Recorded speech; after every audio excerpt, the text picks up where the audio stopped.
পূর্ব বর্ধমানের শক্তিগড়ে ১৯ নম্বর জাতীয় সড়কের ধারে মুখ্যমন্ত্রী মমতা বন্দ্যোপাধ্যায়ের স্বপ্নের প্রকল্প পথসাথী মোটেল রূপান্তরিত হল থানায়। শনিবার নতুন থানার উদ্বোধন করেন রাজ্য পুলিশের ডিজি রাজীব কুমার। আজকে এখানে আমাদের ডিজি অ্যান্ড আইজিপি স্যার এসেছিলেন।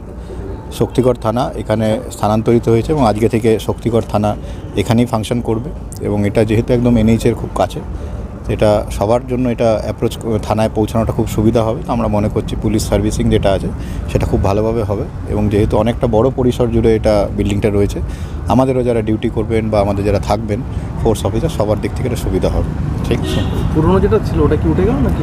ওটা আপাতত একটা আমরা পুলিশ ক্যাম্প হিসেবে রাখবো, ওটাকে ডিসকন্টিনিউ করছি না। ওখানে জিডি সার্ভিস যেটা হয় সেই সুবিধাটা থাকবে, কিন্তু এফআইআর করতে গেলে এখানে থাকছে এবং সাইবারেরও হেল্প ডেস্ক এখানে থাকছে।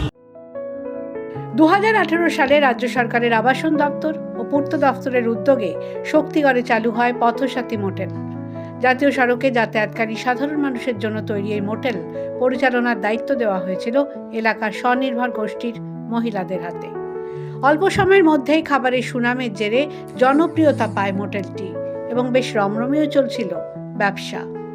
তবে কোভিড পরবর্তী সময় থেকে শুরু হয় সমস্যা।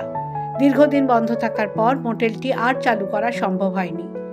এক পর্যায়ে পর্যটন দফতর দায়িত্ব নিলেও পরিস্থিতির বিশেষ উন্নতি হয়নি। শেষ পর্যন্ত প্রশাসনের সিদ্ধান্তে ওই ভবনেই থানা তৈরির সিদ্ধান্ত নেওয়া হয়। এই ঘটনাকে ঘিরে রাজনৈতিক চাপানুতর শুরু হয়েছে।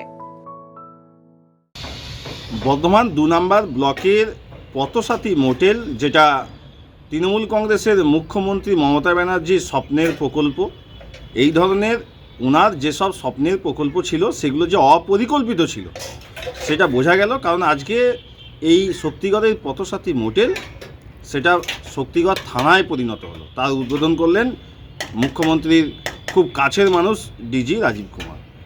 তা কোটি কোটি টাকা খরচা করে এই ধরনের পথসাথী মোটেল তৈরি করার প্রয়োজনীয়তা কী ছিল সেটা আমরা বিজেপির পক্ষ থেকে জানতে চাই।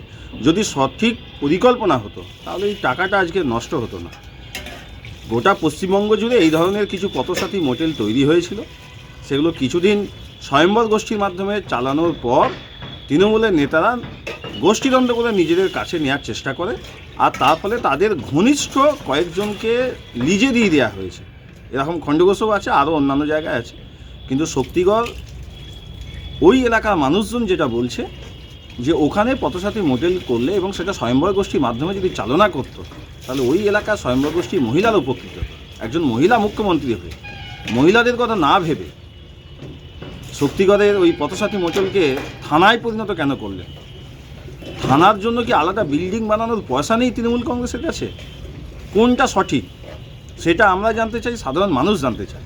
আমরা বিজেপির পক্ষ থেকে আজ পর্যন্ত এই পথসাথী মোটেলের তৈরি করতে কত খরচা হয়েছে, কাদের দ্বারা পরিচালিত হয়েছে, কত টাকা আয় হয়েছে, ব্যয় হয়েছে, এখান থেকে কারা সুবিধা নিয়েছে, সব কিছু তথ্য শ্বেতপত্র আকারে প্রকাশ করার দাবি জানাচ্ছি। রাজ্যের বিভিন্ন জায়গার সঙ্গে বর্ধমান 2 নম্বর ব্লকের শক্তিগড়েও একটি পথসাথী তৈরি হয়েছিল। মূলত উদ্দেশ্য ছিল স্বয়ম্বর গোষ্ঠীর মেয়েদের দিয়ে এগুলো চালিয়ে তাদের আর্থিকভাবে স্বাবলম্বী করা, কিন্তু সেটা ঠিকভাবে চলছিল না। বর্ধমানের কাছাকাছি হওয়ার জন্য অজস্র হোটেল বর্ধমানে রয়েছে, স্বাভাবিকভাবেই শক্তিগড়ে এটা ঠিকঠাকভাবে চলছিল না। পরে এটি আমাদের যে ট্যুরিজম দপ্তর সেই দপ্তর অধিগ্রহণ করে, তাতেও ঠিকঠাকভাবে চলছিল না।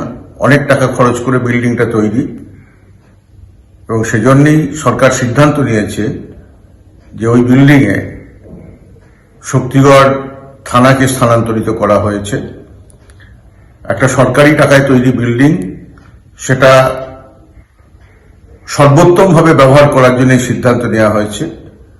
এতে সরকারি নীতির কোনো ফেলিওর নেই, বরং নীতি পর্যালোচনা করে যেটা সঠিক সেটাই করা হয়েছে, এতে দোষের কিছুই নেই।